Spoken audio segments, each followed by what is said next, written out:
Hey, this is Maria.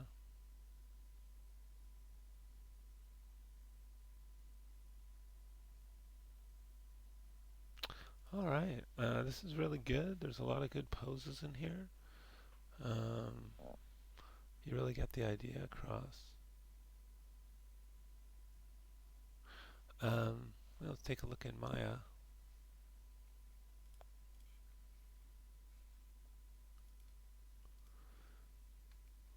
Um,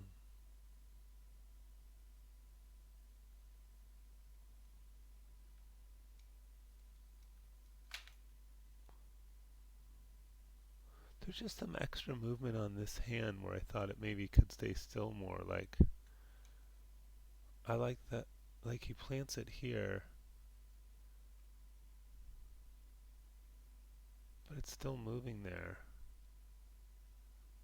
So for me, like when he sets it down, it should stay down until he picks it up again. So between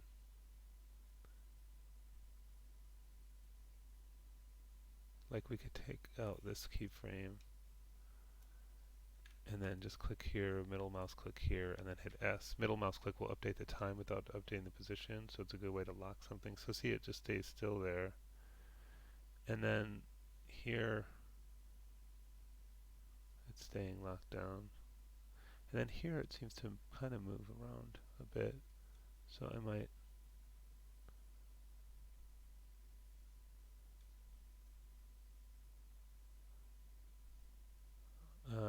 just click here, middle mouse click here, set a keyframe. Why is it still moving? It could be that it's overextended by the body and then it's pulling it.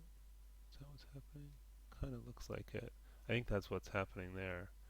So it could be more that we just need to be a little more leaned in here.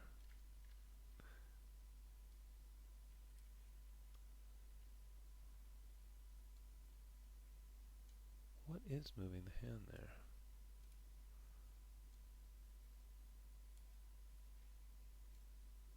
Oh, it is, the rotate is changing there.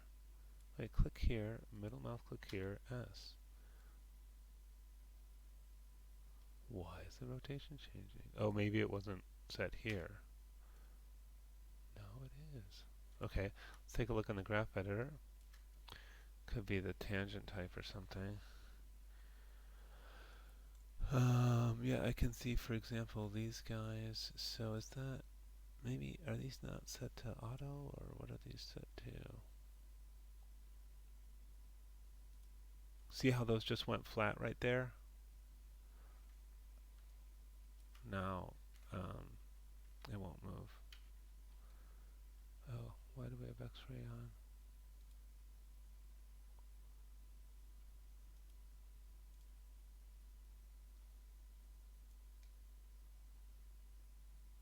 There we go. Now it's sticking. Okay, it was just your tangent types was the issue. This elbow move is kind of weird. Is that this guy kind of moving around a bit extra? I might, let's get rid of this. That's a little better. I think you could position, oh, I think that might be my fault. I moved the body a little bit. But the hand, make sure the hand's nicely positioned on the head. And then the other thing to do is start to look to like kind of break up the timing of this stuff. So it's like, I mean, you can do this all over your animation, but this example here at the end is a good one where the hands hit the head at exactly the same time. So maybe you want to do like, for example, one hand hits a little earlier. So maybe like take this one and maybe shift select that and then go a few frames earlier. And now there's some funny elbow thing there, but so like one hand hits before the other one. Let's see what this thing's doing now.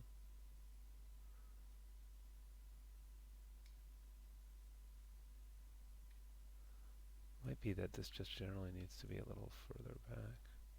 No.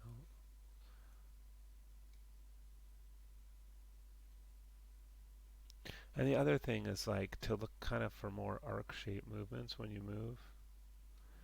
So, let's look at this hand as an example. He's going in a straight line from, well, I was going to do this one, from here to here. And so what you can do is in the middle of that, move it up and even rotate the hand up a bit.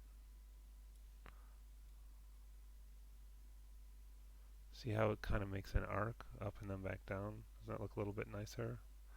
Let's look for another example. I mean, you kind of have it here, but even here you can do stuff like, in the middle of the movement, maybe have a bit higher and maybe, swing the hand up a bit so that was maybe too extreme for the timing that we have here, but oops.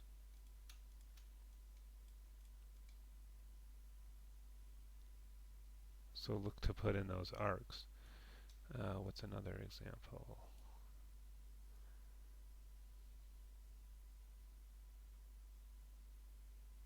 Yeah, here again the hand, it's pretty linear movement from here to there. What's this one?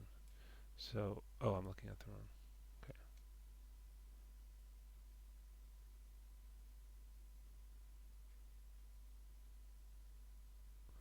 So, you could have it like either arc in or out, like, or out.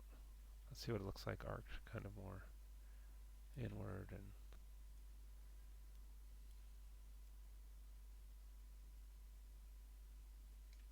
I don't really like that.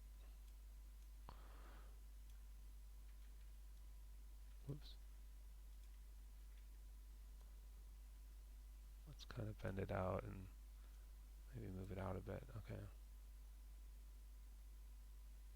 So you see how putting stuff in the middle of those movements, trying to give it more of an arc shape, looks a little better. So try to add some arcs in and fix your tangent types. But overall, this is good. You're doing good poses. This is nice work.